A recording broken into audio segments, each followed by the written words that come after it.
What is going on, everybody? This video, I'm going to talk about the second stop of the BFL tour this year. Back on the Harris chain, part 2 on the Harris chain. The first one's there, the second one's there. I fished some really similar areas, and but yeah, different types of baits. But thanks for clicking on this video, and let's get on to it.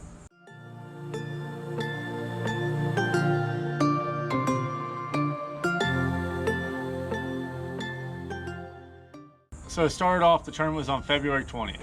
So in Florida, the fish were on bed for a couple months. Really, they were on bed before the very first tournament we had of the year in January, but cold front knocked them off.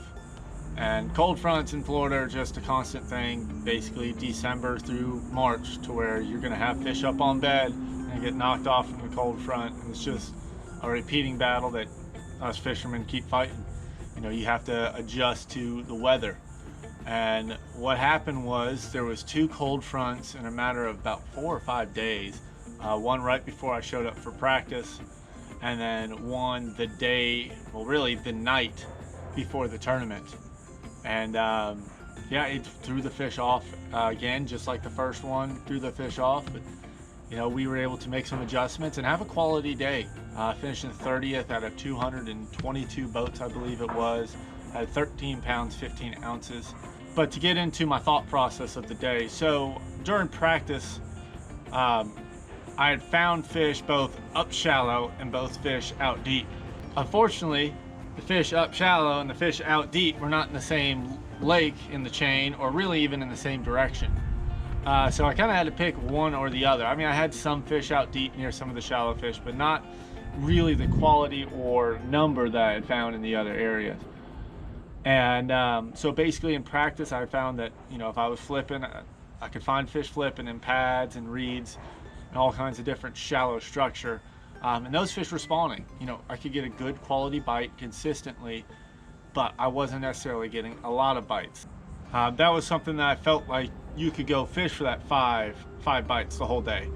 And with the cold front coming, I felt that that was not the smartest thing for me to do, both for point standings and at my best chance at winning a tournament.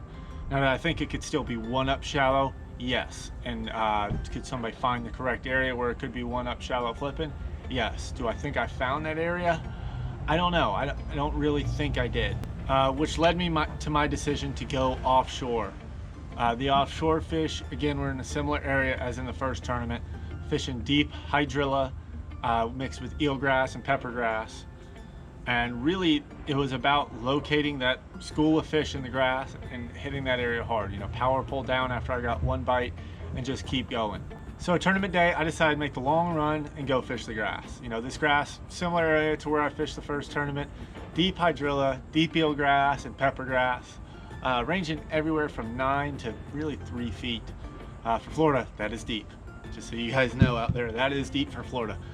And I found that, especially on tournament day, I finally noticed it in practice where I got more bites on a burner worm in practice. I noticed that the jerkbait ended up being the key bait. And to show you the jerkbait setup I was throwing. All right, so the bait I caught most of my fish on was right here, the Bomber Long A and the Golden Tiger color. The rod I was throwing it on, 7.2 medium TFO tactical glass bass rod, their new fiberglass series of rods. Throwing that on 14-pound fluorocarbon on a 6:3-to-1 gear ratio reel. I like a slow gear ratio sometimes with a jerkbait, especially when it's cold, because I can force myself to slow it and let it work itself. So I picked this jerkbait because, you know, during a cold front and fishing some thick grass, I really do like a floating jerkbait. And the Bomber Long A to me is a good floating jerkbait. And I want it to be able to go right to the edge of the grass and float up. And that's basically what I was doing, just a sequence of twitches. It was kind of, whenever I throw a jerkbait, I kind of got a rhythm in my head, just like a bump, bump, bump, bump, bump. And really, you have to find that correct rhythm with the fish. And if you let the fish tell you that day, you know, some days it's just bump, bump. And some other days, bump, bump, bump, bump, bump, bump. You know, it's just kind of, it's a rhythm. You got to find what the fish want to dance to on the jerkbait. So, but yeah, and the key thing I thought about this bait was the fact that it was getting to the grass and it was floating up. And while it was floating up is when I got a lot of the bites, or I'd watch the fish even follow it while it floated up, and then I'd twitch it again up on the surface and they'd hit it. And a lot of times when I saw them following it, I was really giving it a couple more aggressive twitches to really get them to react and eat the bait right away. Another key thing that I think I was doing on the bait is I was adding some liquid mayhem to it. Shad scent liquid mayhem. Put it on your hard baits, put it on your jerk baits. It works good. And I really like it on a jerk bait too, because it's suspending. When it's sitting there, you got the scent going all over the place.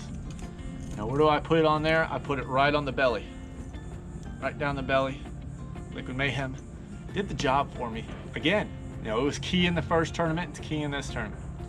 So yeah, first bait, jerk bait. Main bait of the day, caught tons of fish on it.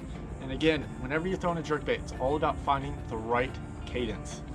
You know, you have to figure out what twitch or movement that those fish want. And once you figure that out, repeat it. Now change it up in the beginning of the day and repeat, repeat, repeat. And jerkbait will catch you fish, especially in a cold front during Florida. All right, so the other key bait was the Gambler burner worm. Throwing it in June bug on 3/16 ounce Woo tungsten on a 4/0 Vector EWG hook. Had the tungsten pin to it on 16-pound fluorocarbon. I was throwing it actually on this rod right here.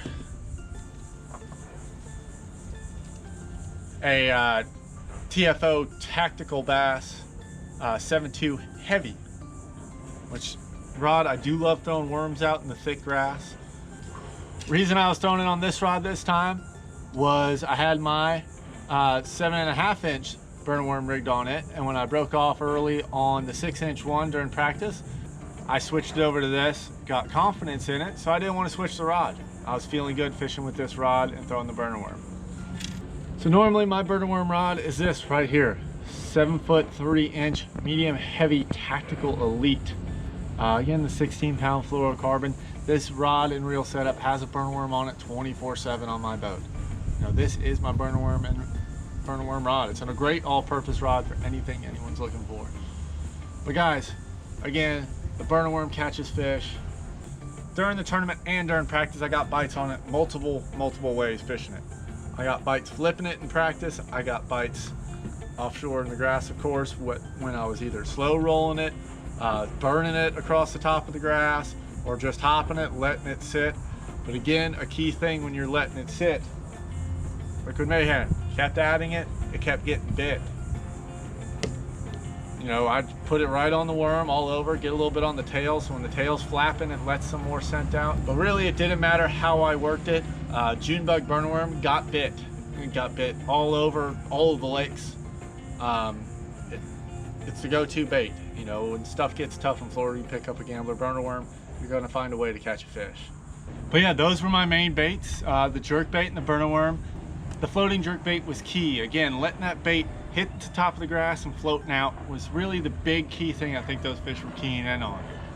Other than that, it was really about, again, finding those right spots in the grass. You found the hole, the thicker part that they were congregated around, you power pulled down, and you fished it. Kept making cast after cast. But yeah, that was about it. If you have any questions about the tournament, comment down below. You know, comment what's your favorite thing to do or throw during a cold front. You know, or something that you think that I should have tried, or any questions you have about what I tried. But thank you guys for watching, and we will see you later. Peace.